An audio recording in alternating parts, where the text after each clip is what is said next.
Géophore est un employeur important pour la municipalité de Saint-Ligé-de-Milo. En affaires depuis octobre 2000, Géophore emploie 30 personnes et s'occupe de la maîtrise de végétation pour le compte de Hydro-Québec. Géophore est situé au 663 rue Godreau, Saint-Ligé-de-Milo, au numéro de téléphone 418-373-3000. Géophore est très heureux de souligner le mois de l'arbre et de la forêt. Ici Jean-Pierre Boivin, préfet de la MRC de Maria-Chapdelaine. Notre MRC possède un des plus importants parterres forestiers du Québec. Que ce soit pour le travail ou les loisirs, l'avenir de la forêt repose sur son usage multi-ressources. La crise forestière nous a frappés de plein fouet. Ensemble, nous devons travailler sur des projets qui tiennent compte de l'environnement et du développement durable. La forêt, c'est notre richesse. À nous de la protéger. Bon mois de l'arbre et des forêts. Pendant que tous les yeux du Québec vont se tourner vers Nottingham, en Angleterre, pour le combat entre Lucian Boutet et Carl Froch, à Las Vegas, demain, c'est le UFC 146, une carte de poids lourd. On en parle avec notre spécialiste d'arts martiaux mix, Claude Perron. Salut, Claude. Salut, ça va bien? Oui, ça va bien. Claude, demain, ce qu'on prédit, ce que les observateurs prédisent, c'est une carte de poids lourd. Demain, je regardais la finale. Junior Dos Santos contre Frank Mir. Dos Santos, je regardais sa fiche avant de rentrer en onde. C'est un gars qui a 14 victoires en UFC, 10 knockouts. Donc, c'est quand même un gars qui peut fermer lumière assez vite, là. Oui. Ah oui, Tonio, il y a tout que des mains. C'est pas un gars nécessairement de point-pied, il est plus vraiment en boxe. Il est très, très, très, très rapide. C'est un poids lourd qui a la vitesse d'un gars de 170 livres. Donc, ça sort vraiment des deux mains. Il y a un bon sol aussi, puisque c'est un black belt de Jiu-Jitsu. Okay. Par contre, il va en avoir plein les bras avec Frank Mir, qui est un vétéran, qui est là presque depuis le début, qui est jeune, mais quand même, qui se bat depuis le début. Qui, lui, c'est un black belt aussi, mais Mir, c'est vraiment plus un spécialiste du sol. Qui a quand même une bonne boxe aussi, là. Fait que ça va être intéressant, mais ça reste un duel. On sait ce qu'ils vont faire, là. Frank Mir va vouloir amener ça au sol. Puis Dos Anjos, il va vouloir garder ça debout. Donc, c'est un combat qui pourrait être à la limite de 5 rounds? Non, je crois pas. Non? Je crois pas, parce que Mir, il aura pas le gaz pour faire 5 rounds, ça je pense pas. Puis ça devrait finir avant ça, soit par soumission d'un côté ou KO de l'autre.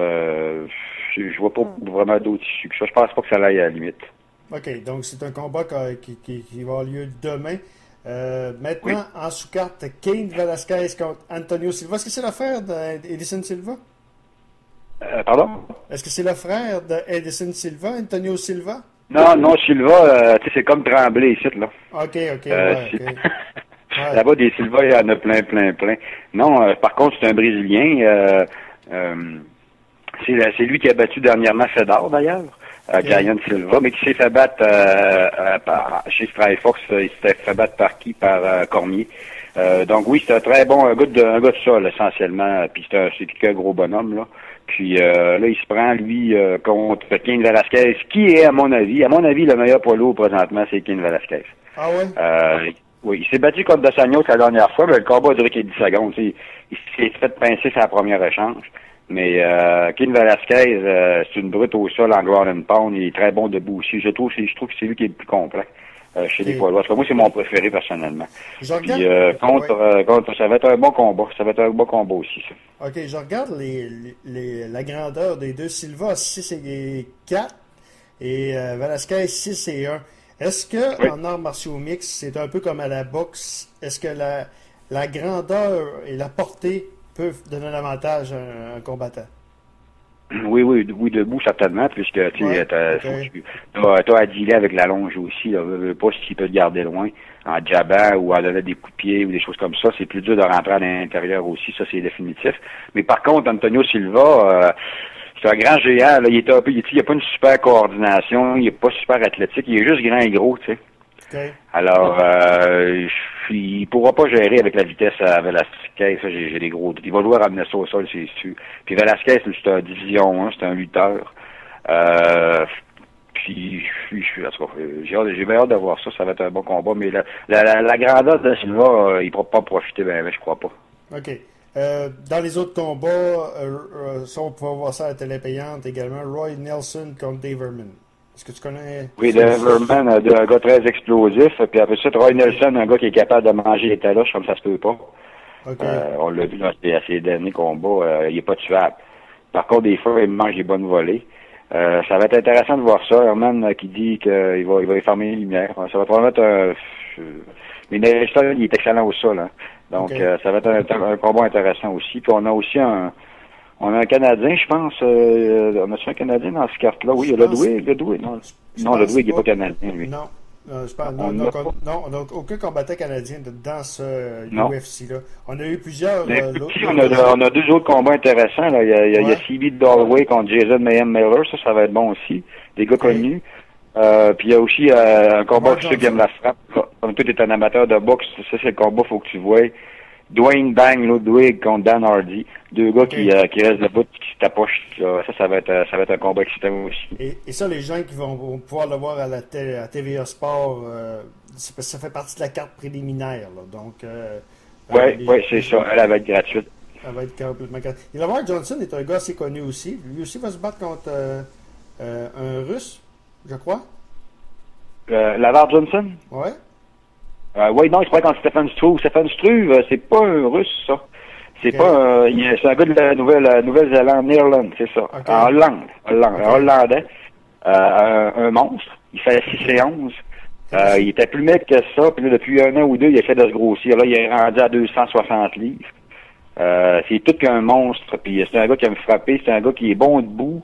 C'est un des futurs, ça. Je le vois, il est jeune.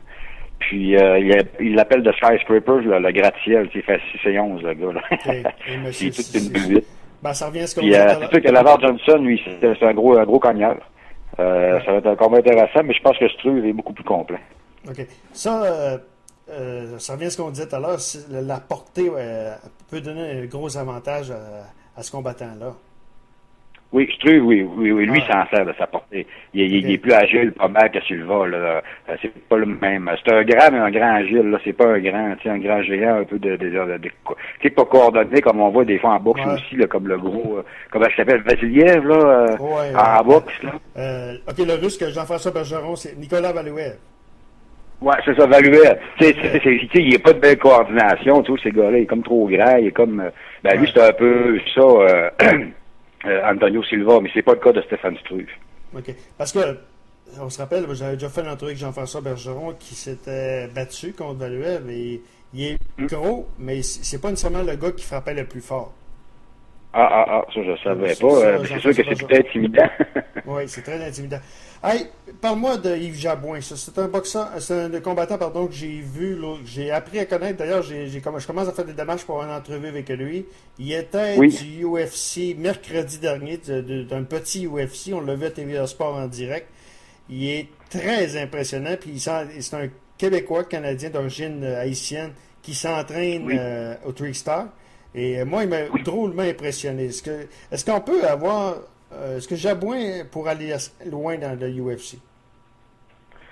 Je crois comme je t'avais parlé un petit peu, Jabouin, il est rendu à 32-33 ans, je crois. OK.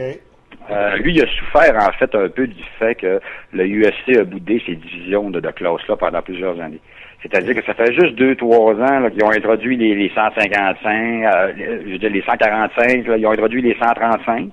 Yves Jabouin, c'est un 135 livres. Alors, il a souffert de ça parce qu'on l'aurait vu au UFC avant ça, d'après moi. Okay. C'est un gars qui est spectaculaire, c'est un gars qui a fait ses premiers combats. Écoute, ça remonte en 2000-2001. Donc, puis il est bon. Puis c'est parce qu'à sa grosseur-là, les gars, ils sont tous spectaculaires. C'est ça qui est pas pire. C'est un peu comme les boxeurs de 140 livres.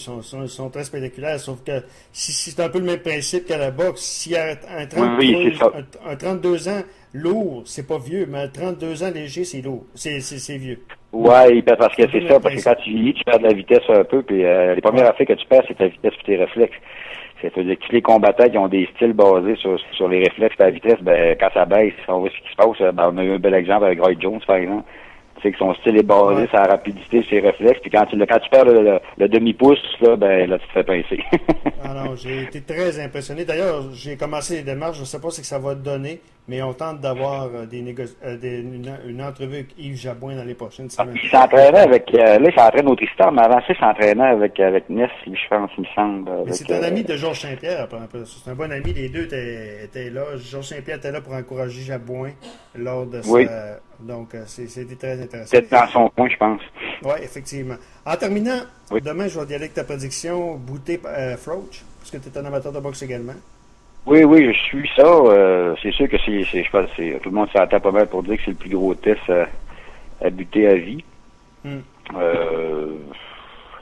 Je suis bien embêté. Toi, c'est quoi ta prédiction? Ben, moi, je vais y aller avec Lucian, mais il faut pas qu'il s'en C'est ton cœur qui vote? Ben, c'est ta raison. C'est parce que je pense que Froch, dernièrement, a boxé beaucoup comparativement à Bouté. Bouté est plus reposé. Mais une chose est sûre, c'est que Lucian, il ne faut pas que ça se rende à la décision. On a encore en mémoire ce qui s'est passé en Allemagne en 2003. Ouais. C'est sûr. Faut pas que ça s'étire. Oui, il ne faudra pas que ça s'étire, effectivement. Ben, Claude, très intéressant. On va se reparler. La prochaine carte de UFC 147, c'est le 23 juin, la veille de la Saint-Jean-Baptiste au Brésil. Donc, on va se reparler d'ici à ce temps-là. Puis, s'il se passe de quoi de majeur dans l'UFC, je te rappelle. Fait que c'est bien parfait.